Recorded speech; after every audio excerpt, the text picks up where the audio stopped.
嘅，即係唔好為咗令人哋讚你係一個好友善嘅人就特登去扮友善，唔好為咗令人讚你係一個好 adaptable 喎，喺每一個圈子都可以同人玩得好好嘅人喎，就夾硬逼自己形成一個唔係你自己嘅樣咯。即係明明我去到一個 group 入邊，我係怕醜，我就係怕醜噶啦。如果夾硬逼自己大膽啲，夾硬逼自己假歡樂、假熱情，其實最後攰嘅都係自己咯。節目可能包含粗口、性相關嘅話題、政治唔正確、負面情緒。如果可以接受到嘅話，咁你就繼續聽落去啦。歡迎大家收聽好好講，我係思琪。Hi 大家，歡迎翻到我個 podcast。我個 podcast 改咗名啊，因為之前個名好似有啲長，有啲難記，咁啊諗住改個容易啲記，大家容易啲同人 spread 開去嘅一個名，就叫做好好聽。好好聽，唔係好好講，自己個 show 都講錯。我唔係講緊我呢個 podcast 好好聽，我係想講話我哋要講嘢嘅時候就好好地講。所以大家如果以後咧想喺 Spotify 同 podcast 度揾我嘅話咧，就記住揾好好講。國語就是好好講，就是要講話就給我好好講。咁今日咧想同大家傾下呢個喺我20幾歲嘅呢一啲年華入邊，慢慢開始發現咧。我覺得我真係有一個生活模式㗎，有啲嘢我係想改變都改變唔到嘅嘢。咁其中朋友係一樣，我近排發現咗嘅一樣嘢啦，就係我嘅朋友呢，其實係我自己係冇辦法做到嗰種好廣闊地識唔同嘅朋友，然後同所有人都好傾得埋，四海皆乜鳩啊？四海為親啊？四海之內皆兄弟呢，我係做唔到㗎。我發現，即係我嘅朋友呢，我 either 係只可以超級深交，然後我個圈子會好窄，我可能真係身邊數數埋埋，真係我好當佢係朋友，用朋友呢個 term， 然後好信任佢嘅呢，可能計埋埋係得2-3個。咁其他嗰啲半生不熟嗰啲呢，我有陣時都會好懷疑我到底可唔可以稱佢哋為我嘅朋友。咁呢個就講到係朋友嘅定義啦，因為我覺得我對朋友嘅定義其實有啲嚴謹嘅，即係我唔係只要傾到偈食到飯我就會即刻話佢係我 friend 嚟嘅，我唔會咁樣同人講咯。即係有啲人可能我同佢因為某啲興趣識嘅，可能我哋大家都中意拍嘢嘅，咁我就會話佢係我拍嘢啲 friend 咯。咁但係去到真係話好朋友用呢個 term 咧，其實我心入邊條界線其實都有啲高，因為我應該話我都係一個幾揀 friend 嘅人。我記得嗰陣時咧，我試過有一次係嗰陣時好細個，嗰陣時我應該得10幾歲，跟住同我老豆嗌交啦。咁我老豆咧又係一個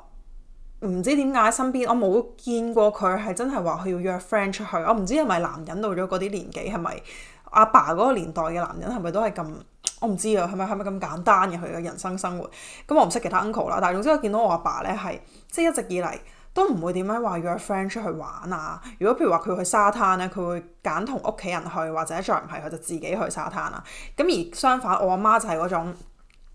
成日話我今日約咗邊個師奶啊，又要出去飲茶啊，約咗嗰個又要出去做 SPA 啊、剩啊嗰啲生活嚟㗎嘛。咁有一次我同我老豆嗌交啦，咁因為我老豆就好固執嘅，即係我相信我絕對有遺傳到呢一部分嘅佢啦。咁就兩個好固執嘅人就喺度傾偈啦，然後唔係傾偈係嗌交，兩個好固執嘅人喺度嗌交，我唔記得咗係為咗啲咩喺度嗌交啦。跟住我嗰陣時咧就好嬲啦，跟住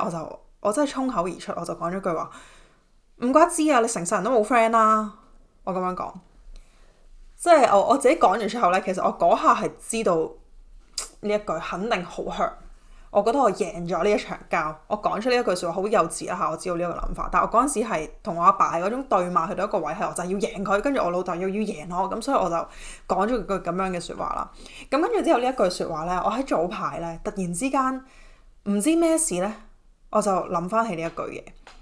然後我會覺得嗰陣時我講呢一句説話咧，其實係好無知嘅一樣嘢。我以為有朋友係一件絕對快樂嘅事情，咁我當然唔否認朋友係一樣生而為人其中一樣值得快樂嘅嘢啦。但係當然佢亦都本身人際關係就伴隨住好多嘅困難同埋好多嘅痛苦啦。我會話無論係咩關係，愛情、友情、親情乜鳩關係都好啦，佢都係伴隨住好多痛苦。咁跟住我早排我就係諗到我自己咧。其實我而家個圈子都係越嚟越窄而深，越嚟越唔會求其出去識一個圈子嘅人就會好輕易地當佢係朋友，然後好輕易地約佢哋出嚟玩。咁當然我有嘗試過啦，我有嘗試過即係想約咩 friend 就唔熟嘅都試下約出嚟，但係原來我自己個感覺係唔係好 comfortable，因為我要揾 friend 咧，我首先要 meet 幾個我嘅 criteria 啦。咁首先就係我要，即係我中意啲可以 deep talk 嘅 friend 啦，我會話係可以 deep talk 到，然後我哋大家可以 synchronize 到，然後即係好似傾偈嘅時候，你會 feel 到我哋喺一個 zone 入邊，然後互相唔係淨係我單方面覺得我喺度當你係我朋友，而係我都 feel 到你都有擺我上心咯，我先至會慢慢再要有時間去累積去經歷，然後我先至會慢慢將你擺喺一個越嚟越重要、越嚟越重要嘅位置咯。咁跟住我就有發現，原嚟唔係人人都想去維係一啲好表面嘅友誼關係，所以我先至會諗到，其實我老豆佢身邊冇朋友，有可能唔係因為佢冇得揀，就係因為佢有得揀而去選擇唔去維係一啲好表面嘅關係，而係去將啲時間俾晒屋企人，擺晒喺工作。即係我阿爸後生啲嗰陣時，可能都會有啲好好玩嘅同事啊，一齊去打牌啊、成啊咁樣啦。咁但係到而家，即係我阿爸年紀都大啦，然後佢身邊係真係除咗屋企人之外，即係包括埋佢自己屋企人啦，即係我親戚啊、我大伯啊嗰啲之外呢，其實係真係幾乎冇咩朋友圈嘅。然後我其實有少少欣賞，講真，去到呢一個位呢，我突然之間有啲欣賞佢可以咁自己啊！即係我相信可能佢而家50-60歲咧，佢都有一啲，佢應該係實有一啲佢嘅人生覺悟，係我暫時未理解到咯。然後我自己早排都有個諗法係，其實如果有呢個機會咧，我會想訪問下我自己爹哋媽咪，因為我嗰陣時聽蔡康永話咧，佢做主持人咁耐咧，佢竟然冇訪問過佢嘅屋企人咯。跟住我嗰陣時聽到就會覺得好有趣嘅呢一樣嘢，我都好想有一日有機會係我可以同我爹哋媽咪做一個深度訪談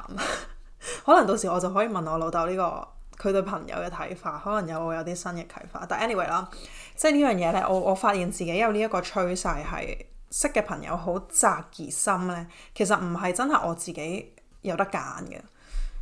應該係話我嘗試去做嗰種好世界仔，周圍去識人，周圍去同人傾偈，有好多嗰種半生不熟嘅朋友。我本身有啲渴求，因為有陣時見到哇嗰個人成日咁多 friend，個個都話可以約出嚟食飯啊成啊，我都會好羨慕佢。我會覺得哇，點解人哋可以有咁多一 call 碼就成班人一齊啊？今日得閒唔想點樣食飯呢，就可以一揾就揾到人。我有陣時都會好羨慕嗰啲人咧，可以好輕易地有一班好大班嘅朋友。咁然後當然我同佢哋傾完偈之後，都發現原來有啲朋友佢係有好多唔同嘅朋友，但係其實真正應該話亦都可能佢唔需要一啲 deep talk 嘅 friend， 佢只需要同佢有一啲大家歡樂快樂，即係所謂吃喝玩樂嘅朋友，其實佢就可能會好滿足於呢一樣嘢。咁所以呢樣嘢其實係好 personally， 就係我自己覺得我對於一啲純吃喝玩樂嘅朋友，我其實係更加 prefer 一啲我可以同佢心靈交流嘅朋友。大家覺得所謂真正嘅朋友啦，你哋係有冇啲咩定義？我自己對朋友嘅定義呢，就係，其實我啱啱都講咗好多。我對朋友嘅定義就係，首先係可以進入到我同佢互相嘅內心世界，即係當我哋講到某啲嘢嘅時候，我哋會有啲位係好可以明白對方，唔係一個天一個地。我哋講嘢嘅時候有啲位係我可以同佢喺同一個 channel 度，我唔知點樣形容呢個感覺啊，就係你會覺得哇嗰下大家好 click 啊，然後根本好似唔使講多一句乜嘢，佢已經明你諗緊啲咩，佢明你講緊咩，即係講咗嗰個 topic， 你哋會發現我哋個思考方向，我哋個思考模式，我哋個思考深度，其實係一個好類似嘅位咯。而嗰個感覺其實帶俾我嘅就係一種我不孤獨啊，就係有個感覺係呢個世界有個人同我係好相似嘅，佢諗緊嘅同我好相似，我會 feel 到我有人喺我隔離，我呢個世界我唔係孤獨嘅一個人。因為我早排係有一個孤獨感呢，係當我真係識一啲新嘅朋友，然後出去傾偈嘅時候呢，我發現呢，我越嚟越除咗 deep talk 之外，我唔知點同人傾偈啊！即係如果有啲人我純粹同佢講，即係我都有試過啦，就可能同啲新朋友，然後我就約出嚟食個飯啦，互相認識下啊咁樣，跟住出到嚟之後就坐低啦，跟住就傾偈嘅時候呢，我可能就會講一啲比較日常啲嘅話題啦，可能佢講話可能我會問佢話你中意做咩嘅咁樣，然後佢講嗰啲興趣咧，我又冇興趣咯。跟住問佢，可能佢講住話佢返咩工㗎，咁我可能想入多少少啦，試下可唔可以揾到啲共同嘅嘢啦，又好困難咯。然後 once 我想去嘗試將一啲嘢撩去再深啲，試下去傾偈嘅時候呢，原來好多時候呢個世界唔係人人都會想入到嗰個位去傾偈咯，因為呢樣嘢對我嚟講有啲新咯。我早排咧，我自己喺個 thread 度我都寫咗話，我之前成日都覺得我好奇怪，即係我會覺得點解好似我成日講啲嘢冇人明咁樣，即係我好似成日同人傾偈，然後人哋會覺得我好悶，或者好 serious， 或者講啲嘢好抽象、好深、好無謂，我唔知點形容啊。但係有陣時可能我會傾，譬如我有陣時針對籠統啲講啦，可能問佢話咁其實你覺得你存在有咩意義啊？有咩價值啊？人生的意義啊？咁樣人嘅恐懼啊等等呢啲比較抽象嘅問題呢，我發現好多人呢係會呆撚咗㗎，或者佢哋啲答案可能會比較係啲我哋成日都會聽到嘅，就係我開心咯。經歷咯咁樣，咁當我想再問多少少嘅時候咧，會發現我自己會 sense 到原來佢哋對於思考人生嘅意義嗰個位係嚟到呢一個位，就係一個我個人感覺上係受到滿足嘅就 OK 啦。咁就原來係唔係好多人都會去不停吵點解快樂就夠，然後可能當我再問多少少一啲唔同角度嘅問題嘅時候，我發現原來佢哋都唔係好答到我嘅問題，然後就變成搞到人哋又好辛苦，我又好辛苦，我又唔好意思，好似係咁問人哋啲無關緊要嘅嘢，又搞到人哋又傾得唔開心。咁跟住我就覺得真係好奇怪啦。跟住後尾我先發現，原來我只係一個中意諗嘢嘅人啦。我覺得咁樣講有啲唔知醜，但係原來我係一個中意哲學嘅人啦。因為我而家都仲係，如果入翻去哲學呢一個層面咧，就發現我只係好淺層嘅哲學，但係原來我發現呢個已經係個專業嚟㗎啦。咁當然我唔係一啲好撚勁嘅哲學人啦，你同我講啲咩尼采嘅睇啲信咩主義啊乜乜成，我都講唔到俾你聽咯。但我自己純粹係一個單純好中意思考、好中意諗嘢嘅人。喂，講完咗朋友嘅特質啊，首先第一個就可以 deep talk 啦，跟住第二個我覺得係呢個係唔一定話佢絕對係嘅，但係我覺得係需要經歷同時間。即係我需要同佢花好多嘅時間一齊去經歷咗一啲 ups and downs， 我先至會慢慢將呢個人擺喺重要嘅位咯。特別係經歷一啲 downs 啦，我會覺得其實大家一齊玩咧，開心咧係好簡單嘅。大家唔好掂到嗰條界，大家留喺一個玩得開心講笑嘅位，其實係相對嚟講好輕易嘅。但係當你哋一齊經歷咗啲問題，你哋嗌過交，有個摩擦，然後佢都仲會喺呢一度，我覺得嗰樣嘢係呢個要去翻另一個人嘅本身係，我相信每個人都有佢嘅黑暗面或者唔適合嘅一啲位啦。可能有啲人佢係會唔識得點樣表達自己，可能有啲人佢係會好玻璃心，可能有啲人佢好容易發脾氣。我覺得我嘅朋友其實係我真係當佢係真正嘅朋友，我覺得佢係要可以互相見到大家唔好嘅一面咯。唔係淨係得靚嘅一面，唔係淨係得吹捧嘅一面，而係我可以接受到你指正我嘅一面，你亦都可以接受到我指正你嘅一面。咁呢啲指正去到最後係對定錯，適合定唔適合係之後嘅後話啦。但係我覺得喺友誼嘅關係入邊，需要有呢一種我可以展現我唔好嘅一面俾你睇，你都可以展現俾我睇。而就算我見到你唔靚嘅一面，見到你崩潰、醜陋、核突嘅一面，我都仲係覺得你係我嘅朋友咯。我哋仲係可以一齊去經歷呢啲嘢，我哋可以互相理解咯。呢個係第二個我對好朋友嘅定義啦。然後仲有呢，就係我覺得係要有忠誠度嘅朋友。我唔係好可以接受到我呢一個好朋友同出邊10幾20條友全部都係話佢嘅好朋友。我相信我覺得我好似喺友情上嘅佔有欲係勁過喺愛情上嘅佔有欲。即係我喺愛情上，大家會知我嘅觀念，其實我都幾 OK open relationship 啊，乜 situationship 啊，然後大家唔使咁 commit to 愛情呢樣嘢啊。咁但係唔知點解喺友情上呢，我係相對有佔有欲多啲。我需要佢都當我係 best friend， 我都要知道我喺佢心目中有一定嘅地位、一定嘅分量，咁我先至會當佢係我嘅 best friend 咯。因為我唔係好接受到嗰種我當你係 best friend， 但係你你當我只係一個我唔中意嗰種好似我唔中意嗰種我唔識形容啊嗰種地位嘅不對等啊。所以係要經過少少嘅磨練，同埋我要真係 feel 到咯。我諗如果一個人你真係當佢係 best friend 嘅話，大家會 feel 到噶嘛。我有啲咩事我會第一個揾佢講，我失戀我第一個打俾佢，我近排屋企遇到啲咩事我會同佢講。我曾經有一個好愚蠢嘅以為啊，好愚蠢嘅自以為係，我以為每個人都會有 best friend 嘅。我以為有 best friend 係一件人生必需品嚟噶，所以好慶幸地我係真係曾經。我而家都有 best friend， 就係好慶幸地我係一個有 best friend 嘅人。然後我嗰陣時就同一啲新朋友傾偈嘅時候，我就會話：咁你啲 best friend 係平時會點樣同你講呢啲嘢㗎？佢會點樣安慰你㗎？我問到呢個問題嘅時候呢，嗰陣時有個人答我，佢話：我冇 best friend 喎咁樣啦。然後我嗰下係呆撚咗，我係估唔到原來呢個世界有人係冇 best friend，因為呢樣嘢。我相信都係因為有我嘅經歷造成，就因為我有 best friend 啦。我會覺得 best friend 好似一個心靈嘅 support 啊。佢喺我成績唔好，佢會同我一齊成績唔好啦。咁首先我個 best friend 係啦，我哋讀書唔叻嗰陣時會一齊讀書唔叻啦。跟住無啦啦我要溫書嘅時候會話好一齊啊，我要考 DSE 喎，嚟啊一齊溫書啊。跟住佢就好似係另一個我生命中一定需要有嘅人咁樣存在咯。我想象唔到，我嗰陣時嘅我想象唔到冇 best friend 嘅生活係點樣啦。咁然後當我得知呢個世界原來唔止一個啦，我之後再識咗好多唔同嘅朋友，佢哋都話佢哋係冇 best friend， 或者只有一啲階段性嘅 best friend。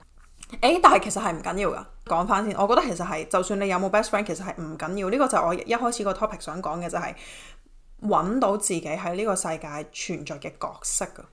有啲人佢就係有好多唔同嘅朋友，四海皆兄弟，全世界周圍都有 friend， 但係佢就係同每個人都係點到為止，因為佢哋可能自己都唔 ready 去將自己最內心嗰一陣表現俾人睇。呢樣嘢呢，其實係造成咗好多交友上嘅唔同嘅交友圈啊。我其實係冇辦法同嗰啲四海皆兄弟嘅人做嗰種啱啱好嘅朋友咯。我會 prefer 寧願唔去維繫嗰啲關係，因為我 OK 俾人見到好真實嘅我。而我亦都有聽講過有啲人同我講話，佢哋唔想有啲咁 close 嘅 friend， 或者佢哋留咗好大個框俾自己，係因為呢一個係佢哋需要嘅嘢，佢哋需要喺自己一個安全圈入邊係冇人見到我嘅醜陋，因為我驚我暴露我嘅醜陋嘅時候會嚇走人哋。而非常幸運地，當我暴露咗我嘅醜陋俾我嘅 best friend 睇嘅時候，我嘅 best friend 冇離開我啦。咁所以其實講到底呢啲全部都係人生角色咯。我會咁樣話係一個角色咯。其實除咗朋友之外呢，有好多嘢都係有角色㗎。例如我會發現呢，我自己一個人做嘢呢，我個行動力係低好多㗎。我如果同一 team 人一齊做嘢，然後我佔一個重要嘅角色呢，我係會好 productive， 然後我亦都會好中意嗰個 energy 咯。即係就係天生我就唔係一個中意自己一個完全獨立做嘢嘅人咯，我中意 teamwork 咯，我中意同人之間有交流咯。雖然話其實我好 enjoy 獨立嘅時間，我好 enjoy 有我自己嘅空間啦，但其實我係同時亦都好中意人同人之間嘅 connection。我好中意同人有一啲突然之間某個位 click 到嗰種可以 deep talk， 我哋可以一齊發現個世界，一齊原來可以咁諗嘢嘅嗰一下，我係會好激動好興奮。咁亦都係透過我慢慢大個咗之後，我發現其實呢啲嘢由細到大其實佢一直表現緊俾我睇，但係可能嗰陣時我冇留意到呢啲位，就係我冇自己去問自己到底呢一啲係咪我 comfortable， 我可以拎到 energy 嘅地方。然後到而家我真係開始慢慢越嚟越成熟地去見到自己個框架，見到自己個模式係點樣嘅時候，我就會知道我要揾嘅朋友，我要揾呢啲人，我要做嘅工作，我要揾呢啲工作。你會越嚟越清楚自己要一個乜嘢人生咯。點樣去呢個其實係講到點樣去認識自己嘅問題啊。我覺得但係認識自己係一個無止境嘅話題嚟嘅，因為你去到你死嗰一刻，你可能都仲認識緊自己。因為我哋首先人會改變啦。我應該之前都有 share 過，就係我每一次只要 feel 到有一啲嘢係令我有 energy 或者冇 energy， 我都會盡量去記錄呢一個 moment。即係當譬如我同一班 friend 出去食完飯，我食完嗰餐飯之後會覺得自己個人好冇 energy， 然後我就會知道 OK， 咁以後遇到呢一班人我要點樣去做調整。如果我唔想調整啦，我就係想做一個我去呢個飯局，我要所有人都係同我喺同一個 channel 入邊嘅，我先至 comfortable 嘅，咁都唔緊要，你都係揾到自己，即係唔需要因為咁樣，唔好成日俾一啲唔好聽嘅字詞，然後去不停改變自己嘅，即係唔好為咗令人哋讚你係一個好友善嘅人就特登去扮友善，唔好為咗令人讚你係一個哇好 adaptable 喎，喺每一個圈子都可以同人玩得好好嘅人喎，就夾硬逼自己形成一個唔係你自己嘅樣咯。即係明明我去到一個 group 入邊，我係怕醜，我就係怕醜噶啦。如果夾硬逼自己大膽啲，夾硬逼自己假歡樂、假熱情，其實最後攰嘅都係自己咯。即係我而家咁樣講，好似講到好 bitchy 咁樣，但係事實係我接受人係可以有好多唔同嘅 tags 啊。我覺得我有好多標籤呢，應該會係有，我唔知大家聽完我啲 podcast 點睇我呢個人啦，但可能會覺得我好固執啦、不知天高地厚啦等等啦 whatever， 會有好多負面嘅 tags 喺我身上。其實我係默默地將每一個呢一啲 tags 黐喺我身上嘅呢啲標籤，我都會拎落嚟睇下我到底係咪咁咯。咁如果譬如我真係 end up 發現原來我係好自以為是嘅，咁我呢個自以為是我可唔可以接受呢？我認唔認同我係要有自以為是嘅地方呢？而當我講話我認唔認同嘅時候，我唔係合理化我嘅自以為是，而係我要去反省自己，去審思自己嘅人生。我嘅自以為是到底有冇令我嘅價值存在？我係咪一個自以為是嘅人？我嘅自以為是可以去到幾自以為是？邊條係嗰條界線？我會話其實我都係個幾自私嘅人嚟嘅，然後我亦都認為自私係每個人都需要有，因為自私其實算係一種自我保護啦。但係同時我亦都會去反思，自私去到邊個位就唔可以再落去咯。然後其實每個人條線係唔一樣嘅。我俾個簡單嘅例子啊，如果有一班人佢哋係嗰種一出嚟就係互相稱讚大家，然後喺背後呢，可能又會同第二啲 friend 又會喺背後講佢壞話。我話俾大家知啊，呢個世界係真係有一種人，佢覺得呢一個係佢哋嘅生存模式嚟㗎。佢哋係會，而且佢哋甚至乎會好坦蕩蕩地承認，佢就係話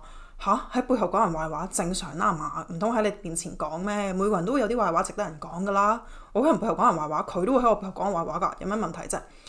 係有，真係呢個世界係實實在在係有呢一班人，佢哋係堅信一樣嘢，而佢哋嘅呢一個堅信其實係冇問題㗎。呢個就係唔同人嗰個底線啊！即係當我覺得我嘅自私係去到我可以食到一隻雞髀，但係我唔可以食晒成隻雞，呢一個係我嘅對自私嘅底線。但係有啲人係覺得我中意食雞，我食晒成隻雞咪食晒成隻雞咯，你都可以中意食晒成條魚，你咪食晒成條魚咯，都冇問題㗎。因為呢個係每個人嘅價值觀唔一樣啊嘛。咁所以就係當我有呢啲 tag 嘅時候，我就會每一個我 feel 到我有呢個 tag 咯，我有呢個標籤咯，我有呢一個印象俾咗人哋嘅時候，我就會睇咯，我就會好啦，我可以接受。我唔可以接受，咁我改咯。我可以改成點啊？改到嗰個界線去到邊啊？又要再揾咯。自我認識係好攰、好攰、好攰嘅一個過程。你做每一次同人交流接觸嘅時候，你可能都會有啲正面或者負面嘅 feedback，然後你又要再 deal with 呢啲唔同嘅情緒啊、唔同嘅感受啊，佢係永無止境。我早兩日先崩潰完，我早兩日先至有一晚咧，我好唔開心啦，因為又係有啲人際關係嘅問題啦，然後再加埋好多其他垃垃雜雜，跟住我就不停講、不停講、不停講、不停發泄、不停去組織自己。跟住講完出嚟之後咧，好好多。哇！我真係一直講，我就一直清楚咗我個腦諗緊啲咩啊！屌又講完咗，翻嚟先。你有冇曾經為咗唔好孤單而夾硬去維繫某一段友情？後嚟發生咗啲咩事咧？絕對有嘅，係絕對有嘅。特別係去咗一個新嘅地方、新嘅城市，人係群體動物嚟噶嘛，就始終你無論幾獨立，你都需要同人有 connection 噶嘛。我需要啦，即係有一段時間我係會啲 friend 介紹咗啲唔同嘅朋友，或者去某啲 event 度識咗啲人，可能啱傾幾句啦，就會嘗試去維繫，嘗試去同呢啲明知其實唔係我個世界嘅人呢，都叫維繫啦。但我唔係特別用力去維繫嘅，但係只係叫我會同呢啲人得閒就約出嚟食下飯啊，一 group 人咁樣食下飯傾下偈啊。嗰個過程嘅我呢，都幾唔似我噶。當我揀要同一班唔係好 click 嘅人揀要去相處，而可能佢深刻我又會見到佢哋 click 嗰個地方，跟住我又揀攝入去呢個位呢，我覺得我真係好唔適合啊！好棘㗎，我存在喺嗰度，好似得多餘一個外來人咁，我根本唔適合存在嗰個圈子。我一開始都唔覺㗎，我一開始只係覺得，喂，我難得有 friend，咁梗係見下人啦，唔同世界都唔緊要，咪嘗試去睇下人哋個世界咯。咁 which 係嘅，嘗試去睇，但係睇完之後真係唔適合，我最後都冇辦法，係呢段關係唔係我去選擇維唔維繫，而係佢默默地就係維繫唔到咯。你有冇曾經覺得自己朋友唔夠多而焦慮？會㗎，有陣時會比較啊，因為係啊，係因為比較啊，即係當你特別係而家你一開個 IG 你就見到晒所有人嘅生活啦，咁你會見到哇佢哋好多 friend 喎，點都會有啲羨慕㗎，即係會羨慕佢哋有呢個特質係哇同全部人都好傾得啊，所以我有嘗試去做佢哋嘅角色咯，我有嘗試去模仿佢哋嘅行為模式，然後睇下自己可唔可以都做到咁咯。咁 end up 就梗係唔得啦，就係 end up 就係唔得，所以我最後先發現原來我嘅模式真係唔適合廣而淺嘅交友圈咯。但係我覺得如果你唔清楚到底自己係咩交友模式，或者你見到之後你都係好想有好多朋友，我都會建議大家去試咯，因為你試完你就會知自己到底適合定係唔適合噶啦。我反而咧係有段時間我夾硬將一啲其實唔係我嘅朋友嘅人擺喺我朋友嗰個位啦，唔得啊！我覺得唔得啊！個感覺咧，當我過咗一排再去睇翻，我夾硬將佢哋擺喺我曾經朋友嗰個位咧，我覺得好唔舒服啊！我甚至乎會開始自我懷疑啊！我會懷疑死啦，人哋睇我會唔會覺得我好假？因為我覺得自己好假。當我諗人哋會點諗我嘅時候，其實係我自己點諗緊呢段關係啊！係我自己覺得自己好假，你明唔明啊？我會諗人哋會唔會覺得我好虛偽，會唔會覺得我好扮 friend？ 其實係因為我自己覺得我做呢啲行為嘅時候，我係咁樣樣啊，更加證明咗我真係唔適合，我真係唔適合周圍同所有人都好 open up，好熱情 ，not my thing。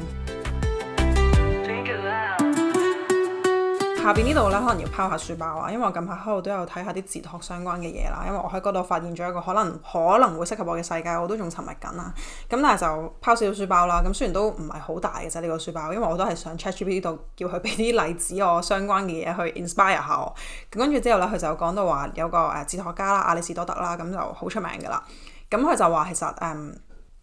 大部分嘅友誼問題啊，都係因為混淆咗次要關係同埋永久而且堅定承諾嘅主要關係。因為亞里士多德咧，佢係試過有幹給某一啲朋友。咁亞里士多德咧，佢有將友誼分為3種層次啦。咁第一就係叫做 kind of 就係實用型啦，就係因為利益而行埋一齊嘅，係互相希望從大家身上可以得到一啲好處。即係可能就係我又要拍片，你又要拍片，我撐一個男人，你撐一個女人，OK， 咁我哋可以互相幫助啦。呢個就係好表層嘅，就係我哋只係互相喺大家身上攞一啲我哋需要嘅而去做朋友。咁第二個層次嘅友誼呢，就係因為享樂而喺埋一齊嘅，就可能我哋亦都可以話係因為某啲興趣，可能當我哋一齊去抱石嘅時候，我哋大家都玩得好開心，我哋會有嗰種哇好刺激啊，好激烈啊，好有嗰種好激昂嘅氣氛啊。咁當我哋一齊去抱石嘅時候，我哋會有嗰個激昂嘅氣氛，嗰個就係所謂享樂嘅友誼啦。咁第三個呢，就係叫做最可以話就係最真誠、最真實嘅友誼呢，係因為品德而喺埋一齊嘅，即係我哋係互相會為咗對方貢獻。我自己對呢一個所謂真正嘅友誼，佢嗰個評價呢，我相信就係呢一個朋友，你同佢嘅bonding 已經去到一個位係你唔會相信其他人講關於佢嘅任何嘢咯。即係當另外一個人無啦啦同我講，喂，你知唔知阿 A 咧？我 let's say 阿 A 係我 best friend 啦。然後另外一個人同我講，佢話哇阿 A 咧真係勁賤咯個人。我已經知道 A 就係我個 best friend，我已經當 A 係我個 best friend，我會知道呢個人係 bullshit 咯。我會唔聽呢個人講嘢咯。而且我甚至乎係會有一種維護我呢個 A 嘅 friend嘅行為咯，咁但係就係嗰種彼此嘅信任已經去到一個位，係呢一個 friend 我已經最熟悉佢咯，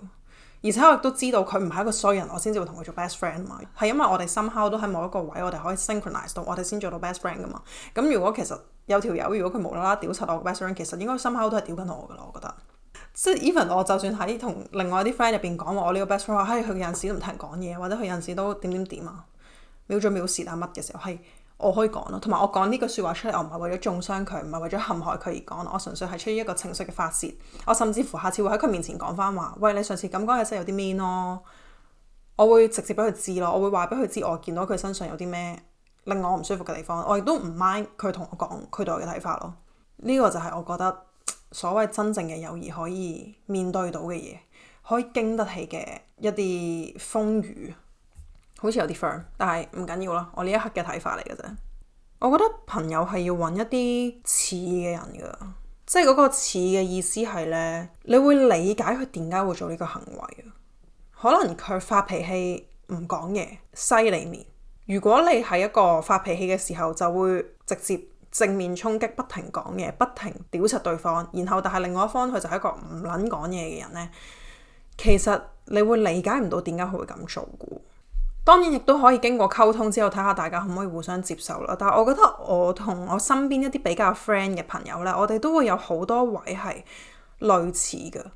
我有發現我身邊啲 friend 其實都算幾直接嘅，即係佢哋會唔驚講一啲難聽嘅説話咯，然後亦都可以互相嘲笑對方咯。咁當然個嘲笑係有個限度啦，唔係乜柒都可以笑啦。但係我哋個嘲笑亦都係互相可以理解到嘅嗰條線嗰個點咯。我同我個 best friend 呢，其實係成日嗌交嘅。因為佢又係一個好固執人嚟嘅，我又係一個好固執人嚟嘅，但我可以理解到點解佢會咁固執咯，因為我都係咁固執啊嘛，咁我咪會理解到佢點解咁固執咯。我理解佢，其實只係理解緊我自己咯，所以要理解一個同我一樣咁固執嘅人唔係好難嘅啫。其實我覺得講到底都係你揾到一個同你圈子好相同嘅人啊，即係朋友就好似一個佢可以明白到你嘅人咯。咁今集就關於友情嘅見解就嚟到呢一度啦。大家如果有啲嘢想投稿分享你嘅睇法咧，都可以去我個 Instagram 度咧，撳入我個 bio 嗰度就可以有條 link 係可以俾你去 share 你嘅睇法，係有個投稿區嘅。咁大家如果有嘢想發表咧，都可以去嗰度分享。咁就再次多謝大家收聽好好講。然後我係思琪啦，如果大家中意呢個 show 咧，就記得俾個5星好評同埋 share 出去俾多啲朋友聽。然後我哋就下次再見啦，拜拜。